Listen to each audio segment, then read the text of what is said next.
to mastermind the economic recovery. Larry Summers. I love it. Every time they talk about Larry Summers, he's always brilliant. He's another brilliant one. He's the one that helped dismantle the Glass-Steagall Act, the banking act that was put in place in the 1930s, so the banks couldn't become the banksters that they become. In the 1990s, you had the beginning of the derivatives bubble, thanks to people like Alan Greenspan, Rubin, Summers, a lot of the people who are now back in the Obama administration. And the derivatives, I think, are the centerpiece of this entire problem today. These are the same people, Geithner from the Treasury Department. Could you imagine that? Now we have the U.S. Treasury Secretary, who also is a Robert Rubin protege of the Larry Summers group, that dismantled Glass-Steagall and broke apart the regulations that would have prohibited the banks and brokerages from becoming these criminals. He was the former president of the New York Federal Reserve, and now he's our Treasury Secretary. And as we all know, the Federal Reserve is as federal as Federal Express. It's a private bank. And now we've put this guy in charge of it? I mean, Wall Street has hijacked Washington in broad daylight. Every single one of his appointments support the status quo. Every one of his appointments are there to screw the American people. Every single one of his appointments are people who are working to bring down the Republic and the Constitution of this country. Secretary of the Treasury, Timothy Geithner, Bilderberg Group and Trilateral Commission member. Secretary of State Hillary Clinton is a Bilderberg and CFR member. She is also married to Trilateral Commission member William Jefferson Clinton.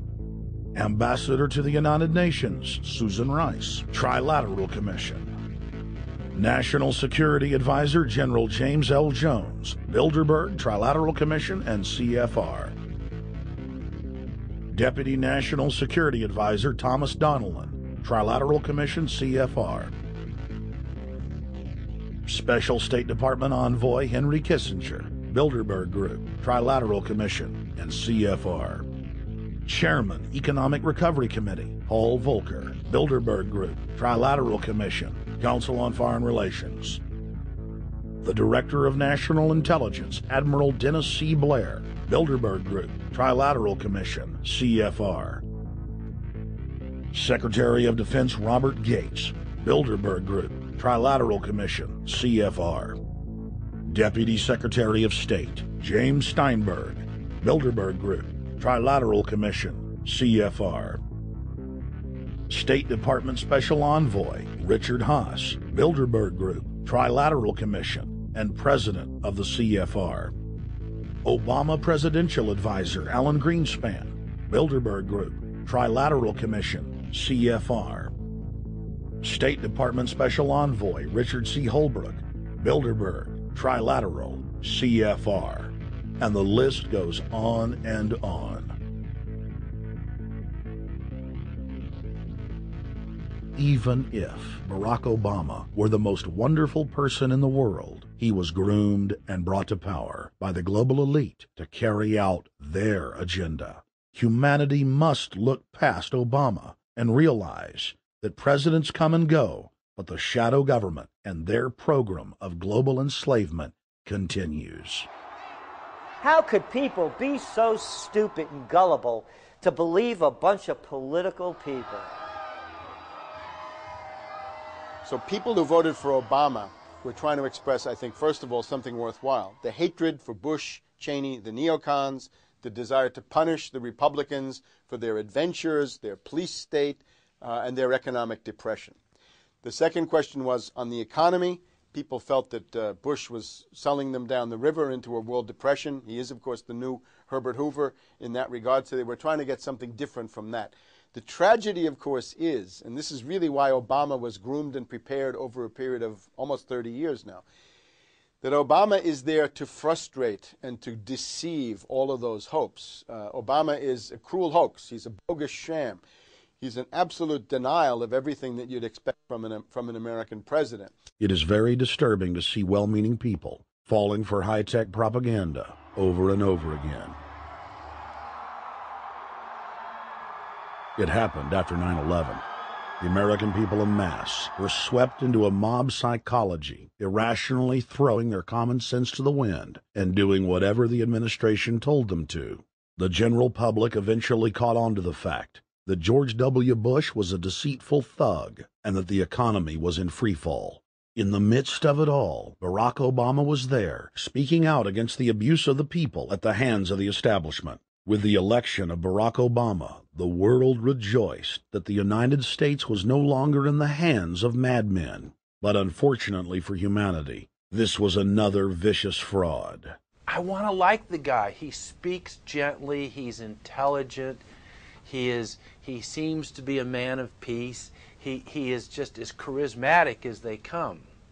But you know what? Is that a tree is really, really measured by the quality of its fruit. And when you kind of put away all the flowery words, when you put away all the rhetoric, when you put away all the rock and roll music, what he does is what's important for the people of this country, starting with the truth. Obama is notoriously a liar. He promised that he would get out of Iraq, I think within 16 months at some point. We had Samantha Power telling the Scotsman that he wouldn't be bound by those promises, and sure enough, he's now not going to be bound by those promises. Obama pledged in hundreds of speeches and interviews that within 6 months of being elected, he was going to bring our troops home from Iraq. But after he was inaugurated, the story changed. Now he said that they would look at bringing some of the troops home in 16 months. 2 weeks later, his story had changed again. Now the administration would look at bringing the troops home in 23 months. Well, Obama's already fudging. He's fudged since day one in this election, where he first said we're getting out. Well, now it's a timetable, and now it's da-da-da, because they're getting to him. They're understanding that, and he ain't going to be able to get him out because people more powerful than him got us in. When he first ran, remember, he was going to take the troops out. I get in there, troops come home. Day one. There is no military solution in Iraq, and there never was. I will begin to remove our troops from Iraq immediately. And then that went to 16 months. And now he's going to add, they're saying, another 30,000 or more troops to Afghanistan. Next, he sent 30,000 more Marines to Afghanistan, doubling the total number of forces in the crosshairs. Barack then announced that he was going to move missile systems into Eastern Europe to encircle Russia. But after all, what should we expect after he kept Bush's Secretary of Defense, Robert Gates? The outcome of this policy is if you're constantly meddling near the Russian borders with these fascist creeps, IMF, NATO agents like Yushchenko of Ukraine, or Saakashvili or Georgia, or these Kaczynski twins in Poland, or various collections of people in Latvia, Lithuania, Estonia, you're tied to these gangsters, and if they decide to start a war, that rapidly escalates into thermonuclear World War III. This is worse than the neocons. Bush and Cheney never got as far as Brzezinski, Soros, and the other people running Obama. Barack Obama swore that he would vote to repeal the Patriot Act, but then he voted for its reauthorization. Obama decried the Bush administration's illegal warrantless wiretapping of the American people. Then he voted to legalize it. Obama pledged that he would filibuster any attempt to give retroactive immunity to the telephone companies, the telecom companies, except he then turned around and voted for that bill. Most people don't know, for example, that he voted to reinstate the Patriot Act and more government wiretapping. Candidate Obama told desperate factory workers in speech after speech that he was going to renegotiate NAFTA and GATT to make it more fair for American workers. It is absolutely true that NAFTA was a mistake. But then his campaign was caught sending out memos to top corporate leaders, telling them not to worry and that it was just campaign rhetoric. We had Obama saying, you know, I'm against free trade. I don't like NAFTA and all those free trade sellouts. We had Austin Goolsbee going to